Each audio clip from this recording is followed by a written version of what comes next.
Alors, cette fois-ci, on parle de polyamide. Polyamide, donc la formation d'une liaison amide. Alors, comment on fait ça?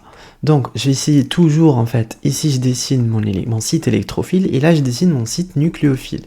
Donc, d'abord, pour mon site électrophile, ça va être un diacide carboxylique. Alors, on va choisir ça. Donc, j'ai un acide carboxylique comme ça, OH.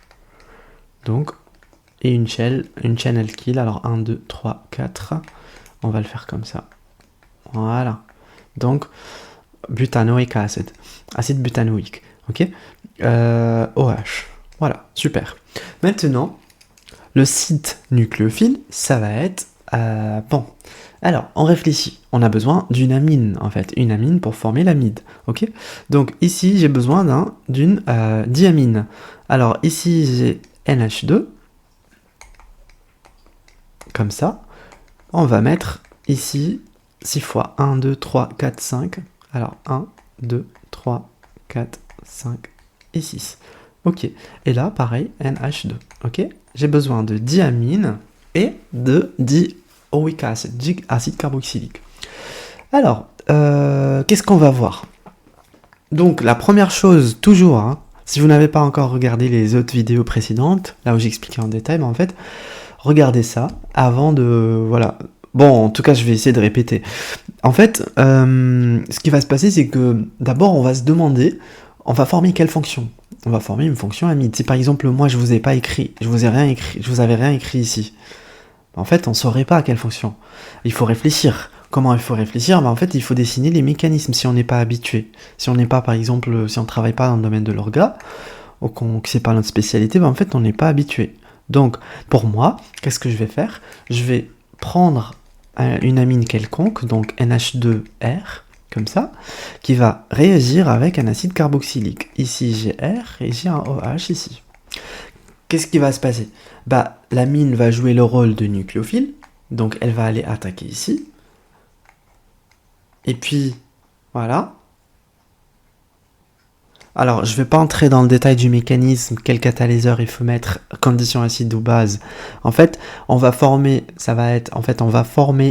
lui, donc si je fais comme ça n'a pas de sens parce qu'on peut pas, sauf si on est en milieu basique, on peut faire moins H au moins, ok? Mais bon, ça retombe dans le milieu, mais bon. Je vais me permettre en fait de faire comme ça. Si vous voulez, si vous êtes intéressé par les mécanismes ou comment on fait, normalement j'ai des mécanismes, j'en ai parlé sur d'autres vidéos. Mais bon, je vais juste me permettre en fait de dessiner comme ça. Donc qu'est-ce qui va se passer? En fait, on a cassé cette liaison OH, C carbonyl O, pour former une nouvelle liaison azote carbonyl. Ok? Donc ici j'ai quoi? J'ai plutôt l'azote avec les deux hydrogènes. Ok? Plutôt avec un R que j'ai dessiné tout à l'heure ici, comme ça. Voilà. Ok? Voilà. Donc c'est une liaison amide. Donc moi je m'attends à une liaison amide. La première chose à faire, c'est de dessiner l'amide. Donc je viens dessiner ma fonction amide. C'est la toute première chose à faire. Ok? Alors, je vais dessiner comme ça. Je vais la dessiner ici. Ici. NH. Alors, je vais vous dire. NH. Et là, ça va être autre chose. Ok? Je vais continuer après.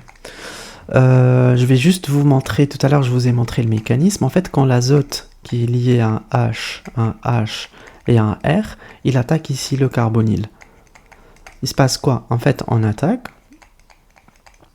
Et du coup, en fait, ce qui se passe, c'est qu'on aura quelque chose un sel ammonium, par exemple. Si on avait, alors, un truc comme ça, azote, lié à un hydrogène, un R, et il y a un autre hydrogène, donc il est chargé positivement, ok? Donc un ammonium, on est obligé de prendre le H- qui est parti tout à l'heure, en fait il va venir arracher ce proton, ok? Pour rendre le truc neutre, ok? La fonction neutre. Donc ça va être la même chose ici. Quand vous voyez deux hydrogènes, rappelez-vous, on va en avoir qu'un seul, on va garder qu'un seul, ok? C'était juste pour vous montrer ça. Bon, la première chose à faire en fait, c'est dessiner une fonction amide. Pour moi, c'est une fonction amide, sans trop entrer dans le détail. Ok? Donc, là, je vais garder qu'un seul hydrogène, parce que je sais que l'autre, il a été pris par cette OH pour former de l'eau. Ok? C'est toujours les deux dérivés d'acide qui réagissent avec un dérivé, par exemple avec quelque chose, ou un dérivé d'acide en forme de l'eau, par exemple. C'est pas le cas, mais bon. Ok. Qu'est-ce qu'on va faire? Laissez-moi juste diminuer un petit peu, parce que là, on voit pas tout. Voilà. Ça, c'est la première étape. Mettre ça.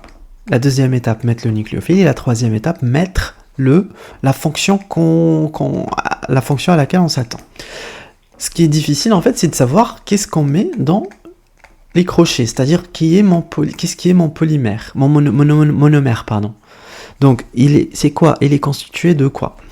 Donc, je prends mon azote qui attaque, il attaque ici, ok? Donc, je fais une addition suivie d'une élimination, et voilà, le H- il part dans le milieu, ok? Voilà, donc comment je fais? Ça, c'est l'azote en rouge que je dessine ici, pareil en rouge, ok? Donc, un coup, on a dit, il est lié à un seul hydrogène, donc c'est là. Le reste, ça va être tout ça. C'est moi qui vais le dessiner. 1, 2, 3, 4, 5, 6. Et on a par exemple un deuxième azote. Je vais pas continuer. Pardon. Ok, de l'autre côté, c'est-à-dire ici, là on a attaqué avec cet azote, on vient là. Qu'est-ce qu'on fait? On a 1, 2 carbone. Alors 1, 2, 3, 4 carbone. Il me faut 1, 2, 3 et 4 carbone. Sur le quatrième carbone, pareil, je vais avoir une autre molécule comme ça. Pas le même, hein, pas la même molécule avec le deuxième NH2, non. Une autre molécule dans le milieu qui va attaquer de ce côté, ok? Avec un NH2 qui attaque de ce côté.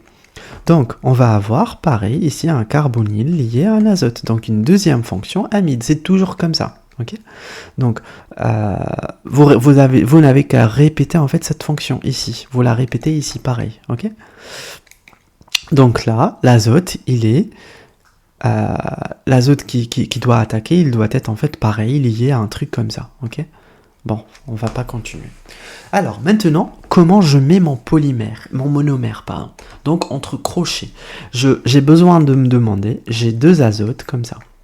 J'ai 2 azotes, il me faut 2 azotes. Et il me faut quoi? Il me faut 2 carbonyles. Rappelez-vous, le H-, il est parti dans le milieu, il a été éliminé. Ok?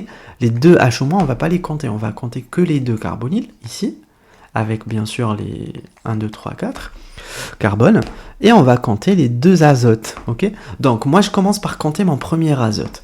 Il est où je le vois? Ici. Mon premier azote, c'est celui-là, qui a attaqué, ok? Celui-là. Donc, il est là. Il est lié à quoi? À 6 carbones. Je suis obligé de les prendre tous. 1, 2, 3, 4, 5. 1, 2, 3, 4, 5. Et là, il m'en faut un 6e. Ok? Un 6e carbone. Et là, j'ai un azote. Donc, je suis obligé de prendre les 6 carbones avec mon premier azote. Et mon deuxième azote, je sais qu'il se trouve ici. Ok? Donc, c'est bon. J'ai bien 2 azotes. Ok? C'est pour ça, en fait, j'ai pas pris celui-là. Imaginez, je prends celui-là. Je prends celui-là comme ça. Donc j'aurai 1, 2, et puis un troisième. Non, ça c'est pas possible. Sauf si je fais comme ça. Ok?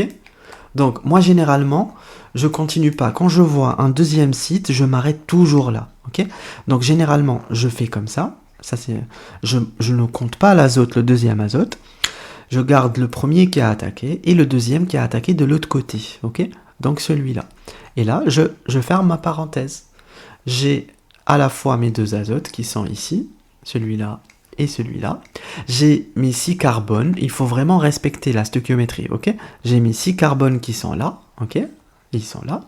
Qu'est-ce qui va me rester? Il va me rester 2 carbones et 2 carbonyles, ok? Les 2 carbonyles sont ici, 1 et 2.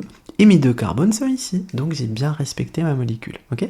Et c'est ça en fait la molécule finale. Si vous vous trompez en mettant les crochets, c'est pas la bonne formule, c'est pas la bonne c'est pas le bon polymère, hein, c'est pas le bon monomère. Ok? Donc si par exemple moi je rajoute tout ça, bah du coup si tout ça se répète, ça forme pas la même molécule que l'on veut. Ok? Voilà, c'est un peu le bordel, je suis désolé, mais j'espère que vous avez bien compris.